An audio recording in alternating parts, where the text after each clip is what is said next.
മനസാക്ഷിയുമില്ലാത്ത രീതിയിൽ തെക്കും വടക്കും കോൺഗ്രസ് അനുഭാവിയായതിന്റെ പേരിൽ മാറ്റി ഒരുപാട് ചരിത്രം നമ്മുടെ ജീവനക്കാർ പറഞ്ഞത് നമുക്ക് മനസ്സിലാവുകയാണ്. നമ്മൾ പല ഇടപെടലുകളും നടത്തിയിട്ടുണ്ട്. പക്ഷേ ആ ഇടപെടലുകൾക്കൊന്നും തന്നെ ഒരു പ്രസക്തിയും ഉണ്ടായിട്ടില്ല, ഒരു കാര്യവും ചെയ്തിട്ടില്ല.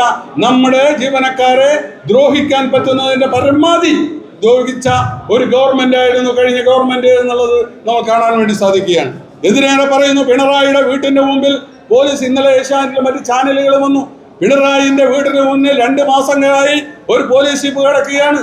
ആ പോലീസ് ജീപ്പിന്റെ ഉള്ളിലാണ് പോലീസുകാരോട് താമസിക്കാൻ പറയുന്നത്. അവിടെ ബാത്റൂം ഉൾപ്പെടെയുള്ള ഒരു കാര്യങ്ങളും ഒരുക്കാതെ എന്തൊരു നീതിത്വമാണ്! ഇവരെ AC-യിൽ നിൽക്കുന്നു, ലിഫ്റ്റ് പണിയാൻ വേണ്ടി കോടികൾ ചെലവഴിക്കുന്നു, പശുവിനെ വളർത്താൻ വേണ്ടി പശുക്കൂടുണ്ടാക്കാൻ വേണ്ടി കോടികൾ മുടക്കുമ്പോൾ സാധാ പോലീസുകാർ താമസിക്കുന്നത് എങ്ങനെയാണ് എന്നുള്ള നേർരേഖ ഇന്നലെ ചാനലിലൂടെ നമ്മൾ കണ്ടു എന്നുള്ളത് ഇവിടെ സൂചിപ്പിക്കാൻ ആഗ്രഹിക്കുകയാണ്.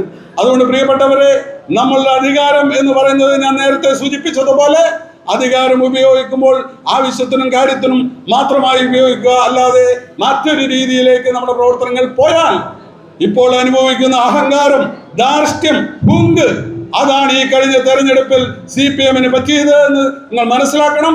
അതുകൊണ്ട് ജനാധിപത്യ വിശ്വാസികൾ എന്ന നിലയിൽ ജനാധിപത്യ രീതിയിലുള്ള പ്രവർത്തനങ്ങളുമായി നമുക്ക് മുന്നോട്ട് പോകണം. ജനങ്ങളാണ് നമ്മുടെ എല്ലാം എന്നുള്ള ആ ഒരു ഉത്തമ ബോധ്യത്തോടുകൂടി മുന്നോട്ട് പോകാൻ നമുക്ക് സാധിക്കണം എന്ന് മാത്രം സൂചിപ്പിക്കുകയാണ്. മറ്റു കാര്യങ്ങളിലേക്ക് ഒന്നും തന്നെ ഞാൻ കടന്നു പോകുന്നില്ല. ഏറെ ബഹുമാന്യനായ ഈ ചടങ്ങ് ഉദ്ഘാടനം ചെയ്യേണ്ട നമ്മുടെ പ്രിയപ്പെട്ട K. സുധാകരൻ MP അവர்கள் ഏതാനും നിമിഷങ്ങൾക്കകം ഇവിടെ എത്തിച്ചേരും എന്നുള്ളത് കൂടി അറിയിച്ചുകൊണ്ട് അടുത്തതായി എന്നോട് സംസാരിക്കുന്നതിന് വേണ്ടി